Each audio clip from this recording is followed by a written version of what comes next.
चलिए question number 1 हम लोग देखते हैं। ठीक,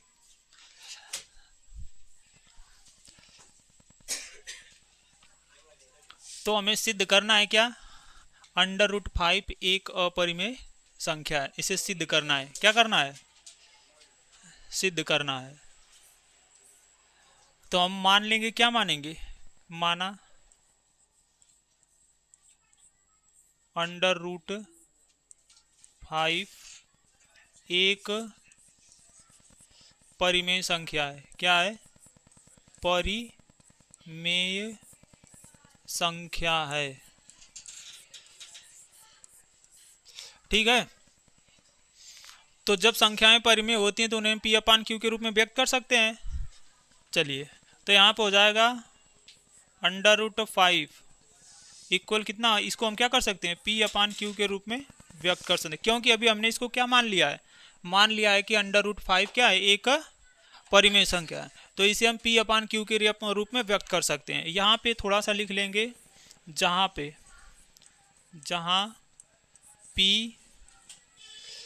P तथा Q एक सहअभाज्य संख्या है। क्या है, सहअभाज्य संख्या है। ठीक ना, तथा Q is not equal to 0।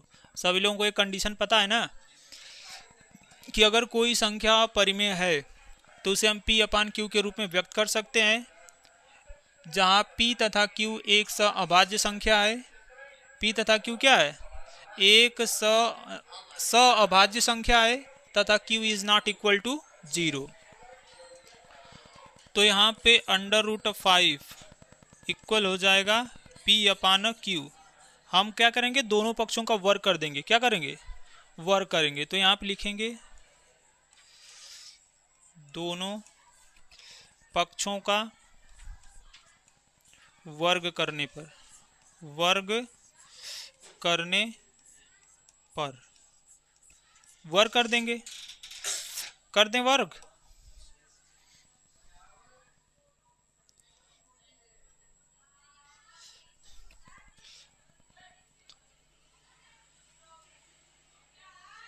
ठीक है,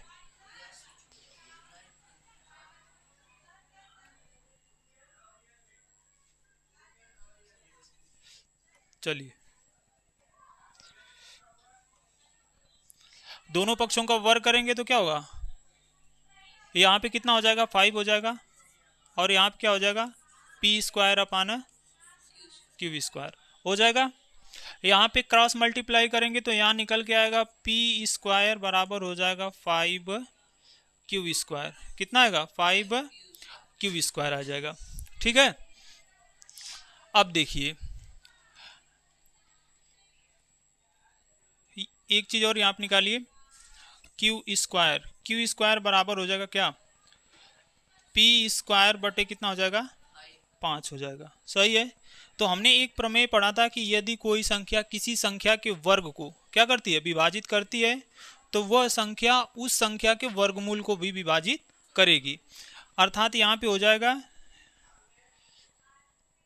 5 P² को क्या करता है, विभाजित करता है, विभाजित करता है, चूंकि यहाँ पे लिखेंगे, इसलिए 5 किसे करेगा, P को भी विभाजित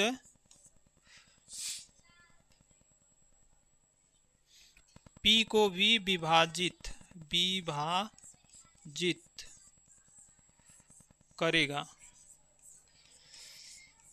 ये वाला हम लोग पहले प्रमेय पढ़ चुके हैं।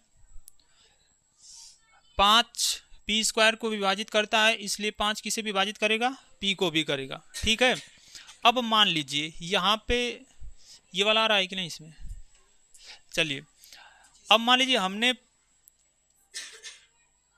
P को 5 से भाग दिया या विभाजित किया, तो यहाँ पे कुछ मान लीजिए कोई संख्या आएगा, भागफल जाएगा ना, तो हम क्या मान लेते हैं, क्यू नहीं, क्यू को तो हम पहले ही ले चुके हैं, पी और क्यू दो संख्याएं हम ले चुके हैं जो क्या है एक पूर्णांक है। अब यहाँ पे हम मान लीजिए इसमें पी में 5 से भाग देते हैं, किससे, पी को 5 से डिवाइड करते हैं तो कोई एक पूर्णांक आएगा। तो मान लेते एक नहीं, एक क्योंकि ये देखिए ये चर है तो यहाँ भी चर ही आएगा, यहाँ पे कोई ऐसा पूर्णांक नहीं आएगा, ठीक ना। तो हम मान लेते हैं यहाँ पे क्या आ गया, के मान लेते हैं, के मान लेते हैं। चलिए तो यहाँ से आएगा p बराबर हो जाएगा, अगर इसका हमने तिर्यक गुणा कर दिया तो एक मान आएगा 5 के, आएगा ना। इसको हम यहाँ पे अंडरलाइन कर लेते हैं, ठीक है, आगे आइए। इस वाले को हम मान लेंगे ये समीकरण कितना है, 1 है, और इस वाले को हम मान लेते हैं समीकरण कितना हो गया, 2 हो गया, सही है। चलिए आगे आइए। अब देखिए हमको यहाँ से p का हमने मान निकाल लिया है एक गुणनखंड के साथ, यानी 5 के निकाल लिया। अब यहाँ पे हमें किसका मान निकालना है, q का मान निकालना है, ठीक ना। तो ये p का मान हम क्या करेंगे, समीकरण 1 में रखेंगे। तो यहाँ पे लिखेंगे p का मान समीकरण 1 में रखने पर, क्या करने पर, रखने पर, तो रख देते हैं 1 में, 1 यहाँ पे है तो ये बराबर कितना हो जाएगा, यहाँ पे हो जाएगा। देखिए यहाँ हमने आगे तक हल भी किया हुआ है, तो यहाँ से क्यू स्क्वायर बराबर हम क्या कर लेते हैं, क्यू स्क्वायर बराबर हो जाएगा p का मान रख देंगे तो 5k का होल स्क्वायर हो जाएगा, और बटे कितना हो जाएगा 5, सही है। आगे आइए।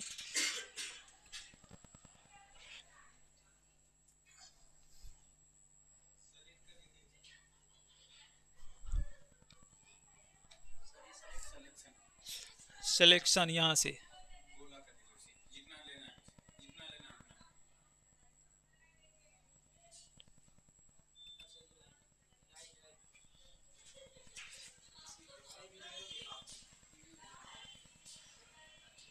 ओ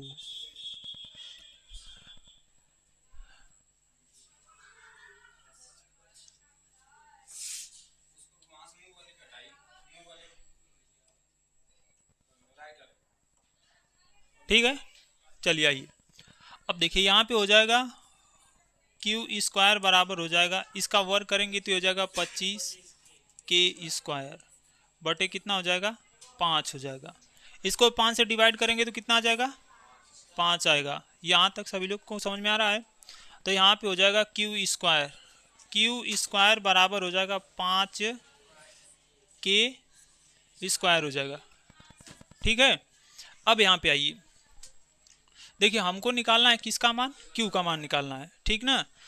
तो यहाँ पे हो जाएगा के स्क्वायर बराबर हो जाएगा यहाँ से क्यू स्क्वायर बटे कितना आ जाएगा 5 आएगा, आएगा ना। चलिए अब देखिए यहाँ पे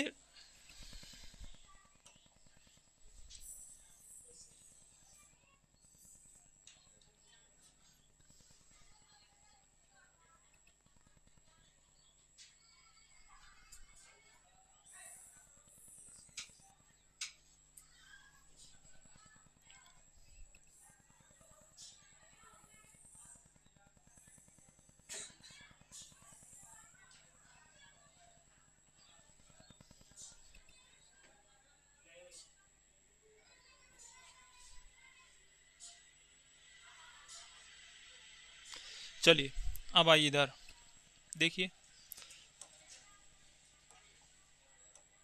ठीक है। तो यहाँ से हो जाएगा चूंकि 5 स्क्वायर को विभाजित करता है, क्या करता है विभाजित करता है, इसलिए 5 किसको विभाजित करेगा, क्यू को भी विभाजित करेगा, भी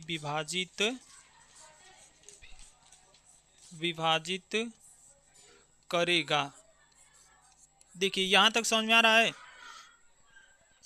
इधर ध्यान दीजिए, जब हमने यहाँ पे के स्क्वायर बराबर क्यू स्क्वायर अपन 5 का मान निकाला, यहाँ से ये पता चल रहा होगा कि अगर ये 5 आया है तो ये क्यू स्क्वायर को क्या करेगा, विभाजित कर रहा है। तो हमने एक प्रमेय पढ़ा था इसी चैप्टर में कि यदि कोई संख्या किसी संख्या के वर्ग को विभाजित करती है तो वह संख्या उस संख्या के वर्गमूल को भी विभाजित करेगी। पहले हमने पढ़ा दिया है। तो अब यहाँ पे देखिए, अगर 5q² को विभाजित करता है तो 5q को भी विभाजित करेगा।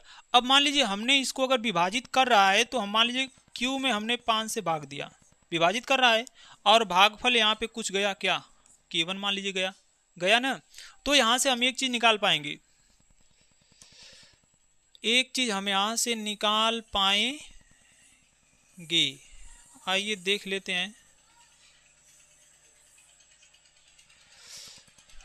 इसको थोड़ा सा छोटा करते हैं और इसको हम क्या करते हैं, एडजस्ट करते हैं इसको।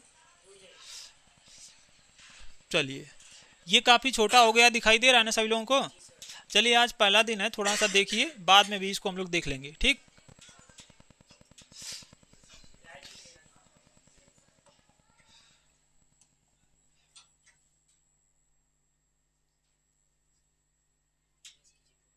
ठीक,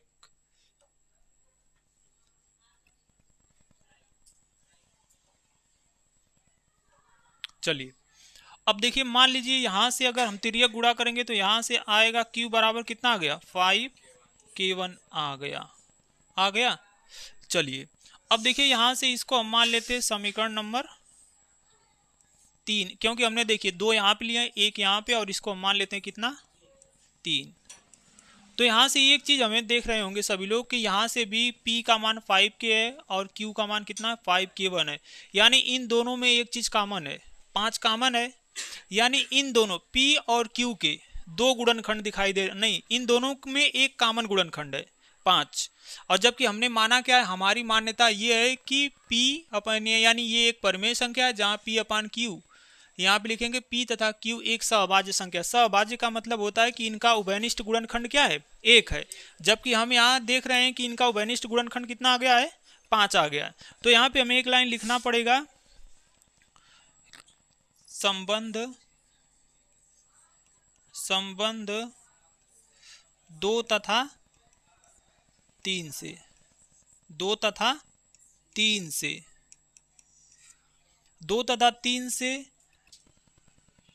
p तथा q का, p तथा q का एक उभयनिष्ठ गुणनखंड कितना है, एक उभयनिष्ठ गुणनखंड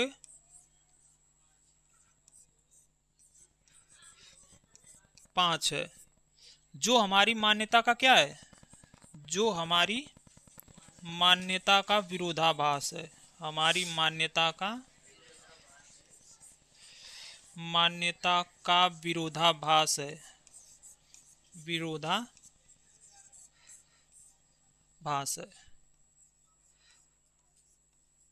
भास है। इसलिए क्या हो जाएगा, √5 एक अपरिमेय संख्या है, अपरिमेय संख्या है, ठीक है ना जी। तो यहाँ पे देखिए, जो हमने ये माना है, हमारी मान्यता क्या है कि p तथा q सहभाज्य संख्याएं हैं, यानी उनका कोई उभयनिष्ठ गुणनखंड नहीं है सिवाय 1, यानी 1 के अलावा इनका कोई उभयनिष्ठ गुणनखंड नहीं है। लेकिन हम यहाँ पे समीकरण 2 और 3 से देख पा रहे हैं कि इनका उभयनिष्ठ गुणनखंड कितना आ गया है, 5 है, जो हमारी मान्यता का विरोधाभास है। इसलिए √5 क्या है, एक अपरिमेय संख्या है। बाकी सवाल को नोट करिए सभी लोग और वीडियो को पॉज करिए।